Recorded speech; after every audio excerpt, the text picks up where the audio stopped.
Hi, I'm Beth. And I'm Lindsay. Welcome to our Sharpen Your Skills video series sponsored by Janome, Northcott, Coates, and the Worm Company. Join us each Wednesday in April as we share projects and tips to brush up on your sewing skills or learn a new technique. Using a variety of projects, we'll be sharing our secrets to sharpen your sewing skills. So this week we're going to show you how to make this awesome tote. It's a really good size, so with summer coming, it's perfect to take to the beach, take to a sewing retreat, or even to go to sports games. Beth's going to show you how. Hi, I'm Beth, and today I'm going to show you how to make this generous size tote from the Northcott Call Me line. So grab your 18.5 inch by 27.5 inch piece of your bag front and your Fusible fleece. And we're using Fusible Fleece 1 from the Worm Company. This has one side that has Fusible on it, and it's the scratchy side. So you want that towards the wrong side of your fabric and line those pieces up. And then we're going to fuse. We're using a high heat with steam. And you'll fuse from the front, and you just want to hold in position for a little while. Let that get nice and hot so that melts that Fusible, and then move to your next spot. So you'll continue all the way across this piece. Next, we'll add the stabilizer to our lining rectangles. So grab your 18.5 by 27.5 inch lining rectangle and your Fusible stabilizer, and we'll fuse that to the wrong side of our lining rectangle. Once you've fused the front and back of your bag and then the lining, both pieces, you'll cut a 4.5 inch square out of all the bottom corners on the long edge. Now we'll be making the handles. So we are using our Fusible stabilizer again, and we are lining it up with one side of our handle piece. And note there's about a 1/2 inch here of excess. And then we will fuse this on. So we've pressed this 1/2 inch under, and then we have marked 1.5 inches from the top of our piece, and then we'll fold to that line. And then we'll press all the way along there. So we made marks all the way along the handle piece. Then once we do that, we'll fold it once more, and then we will have it folded in thirds. Once you have that pressed, you can fold the strap up and make sure both raw edges are inside. So when you fold it, you don't have any raw edges exposed. Because this is so thick, we're using Wonder Clips. It makes it a little easier to hold that together and also won't leave holes in your fabric. Next, we're going to stitch parallel lines all the way down our handle piece. And we are using a pink thread to go with the rest of the colors in our bag.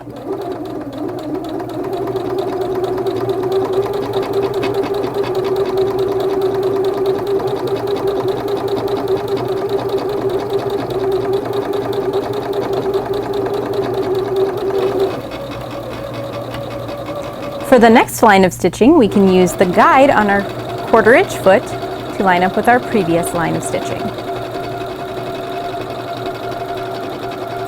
We finished stitching our handle and we cut it in half, so we have two 21 inch long handles. Now we found the center of our bag front and marked that with a pin, and then measured 3 inches on either side of the center and marked that with a pin, and that is going to be our handle location. So we've lined up the raw edges of the handle. Just make sure you're not twisting this handle at all when you put that on, and clipped it in place. And now we're going to baste along the raw edge just to hold that in place.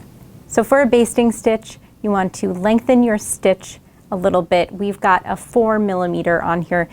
Since we're only going over this handle, we want to make sure we're catching that enough times to hold it in place.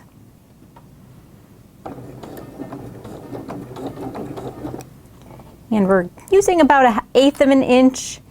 You don't want to get too far into that seam allowance for when you're finishing your bag.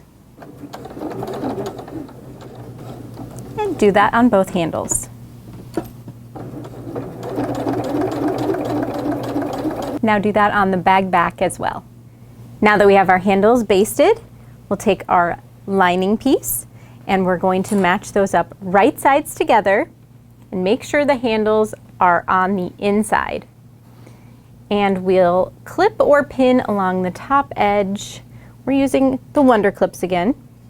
And then we're going to sew just along this top edge. Don't forget to set your stitch length back to your normal stitch length from your basting stitch. And we'll sew 1/4 inch all the way down this top edge.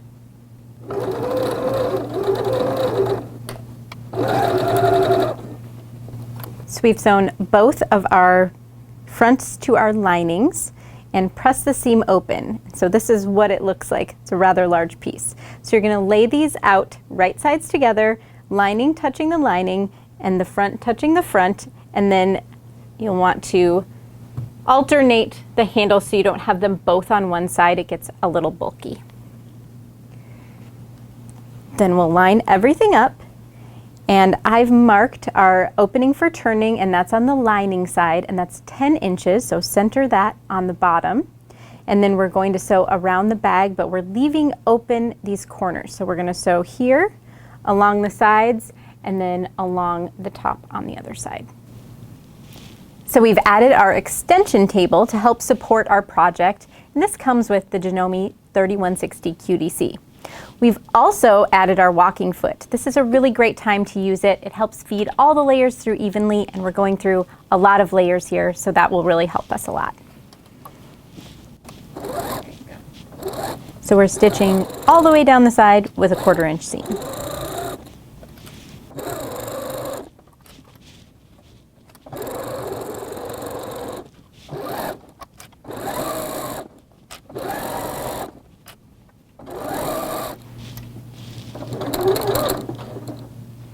When you get to the end where you're going to be sewing right up to the opening, you'll want to add a back stitch or a stay stitch.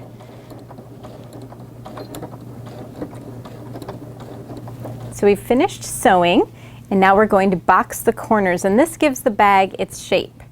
So what you do is grab the corners and kind of pull them towards each other, and then line up these seams.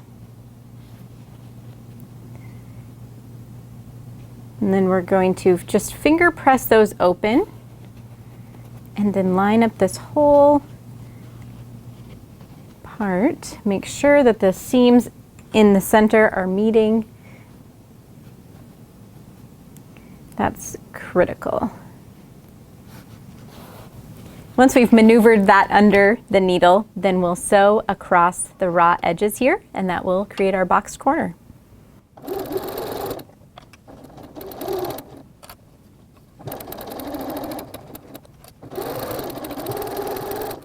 Then we'll do that to the remaining 3 corners. Now we've boxed all 4 corners, and we'll turn it right side out through the opening in the bottom.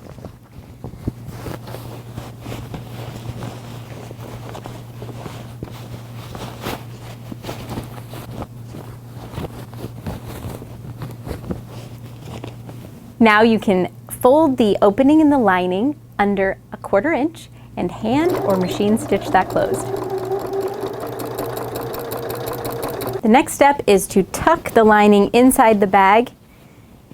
Get that all in there nice and neatly.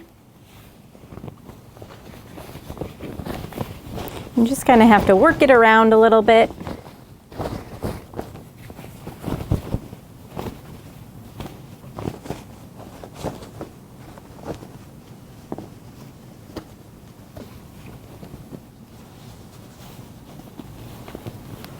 Just kind of roll it at the top a little if you need to get that lining down there a little bit more. Now we'll top stitch a 1/2 inch from the top of the bag. I like to start on the seams.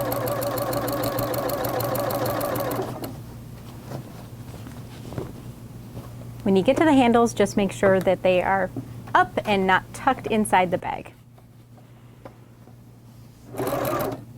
We've taken the extension table off the machine and used our free arm so that we have more room to maneuver the bag.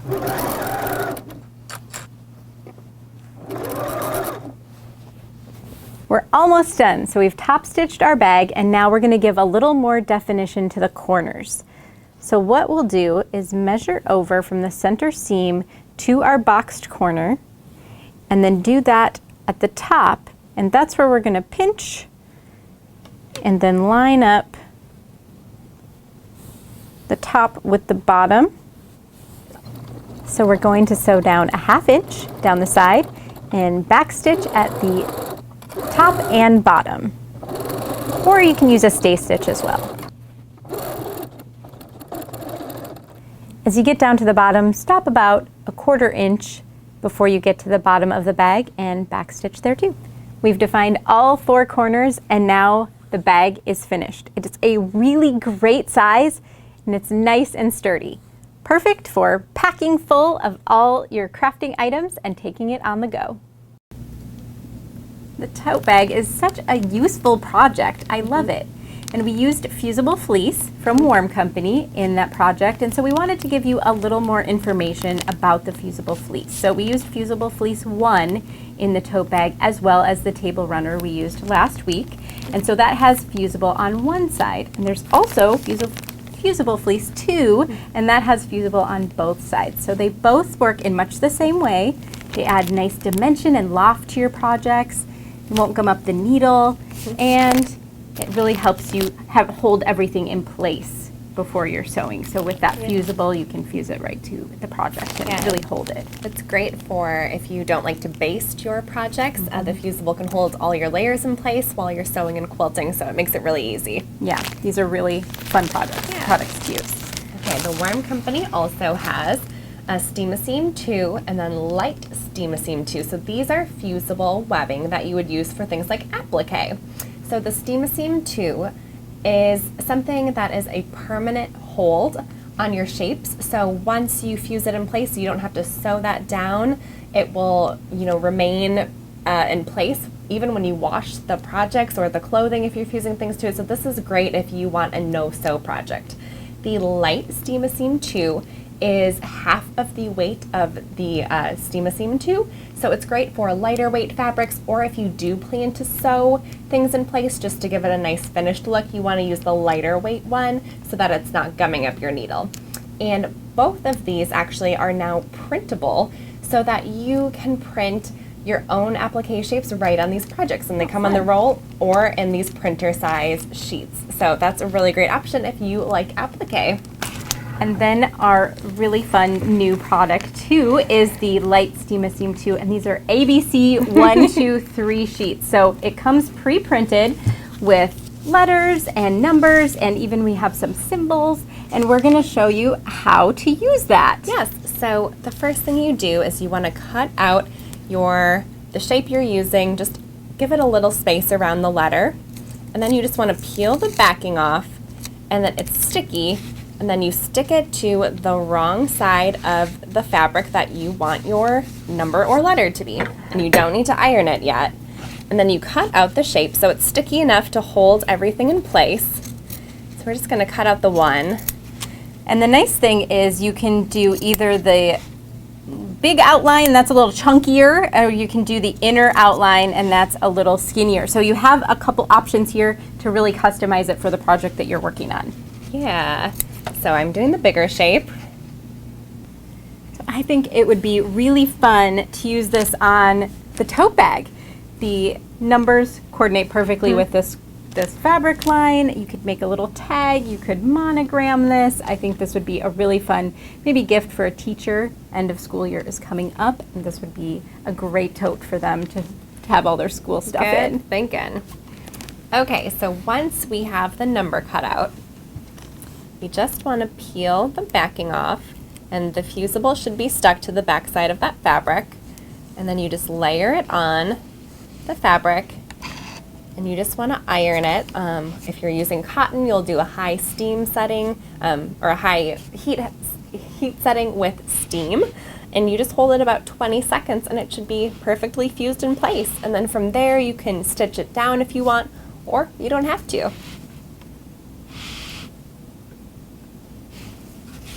There we go. So fun. I'm going to be just personalizing all my projects now. This was so easy to do. Okay, so next we're going to share block 3 in our Sew Easy sampler.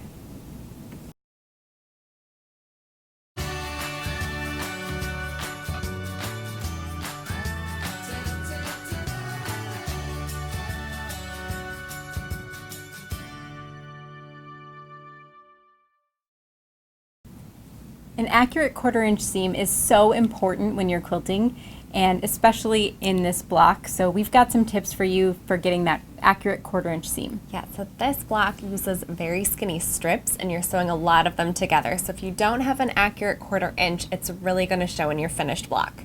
So here are some examples we made. In this block, our 1/4 inch seam was a little too skinny, so it wasn't quite a 1/4 inch, and you can see the block is a lot bigger than it was intended, and on the edges there's excess fabric. And on this block, we sewed with a seam that was more than a 1/4 inch, so the block got a lot smaller than intended, and there's excess fabric. Things just aren't lining up right. So if you're making this block, you really want to make sure you're getting an accurate 1/4 inch seam.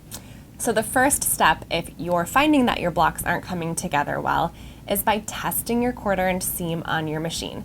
And we have an easy way to do that.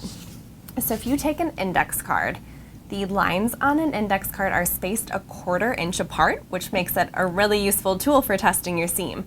So you just want to use if you have a foot or a needle position that's a 1/4 inch, you just want to sew with that and see where you're at. You can see in this example, our machine was maybe not quite at a 1/4 inch. So we adjusted some things, and now we're sewing right down the line on this index card, so we're good to go. Another really basic thing is if your machine does have a 1/4 inch foot with a guide, that is the easiest way for you to ensure you're always getting the same accurate seams.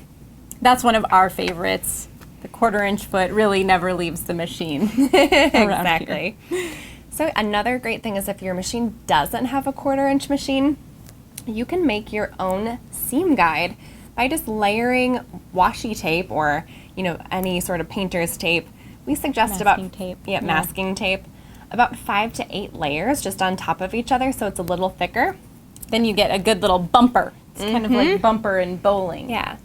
And then you can put it on your machine where that 1/4 inch is. So if you don't have that foot, you can do that. So you can just measure a 1/4 inch away from where your needle position is and just place it on your machine, and it acts as that kind of guide for you to sew across. So if you don't have that 1/4 inch foot, this is another great solution. Another thing for you to do is start sewing by using a leader strip or by sewing on a scrap of fabric. So a lot of times when you start a seam, your seam can be kind of crooked. You may come in a little larger than a 1/4 inch or a little skinnier. So if you start sewing on a scrap piece of fabric before you start sewing pieces together, it can help you just get a really accurate seam right away.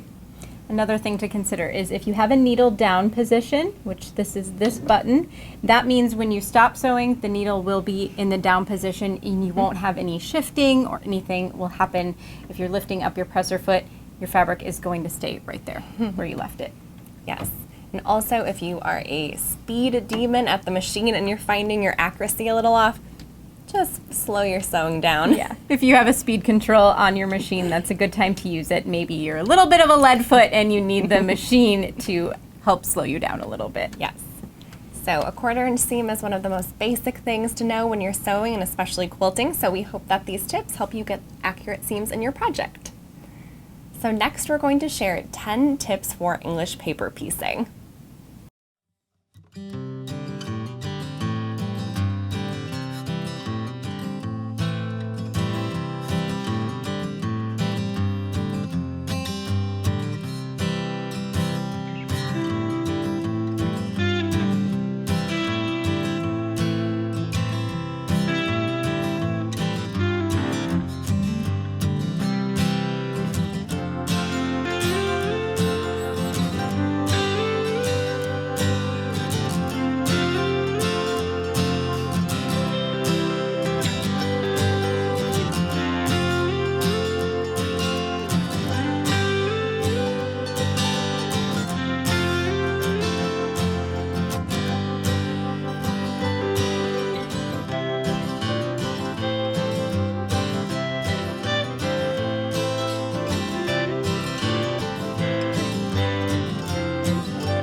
Thanks for joining us today. We had so much fun sharing with you fusibles, tips for your accurate 1/4 inch seam, and of course our tote bag. Next week we'll have a really cute pillow project and more fun sewing tips.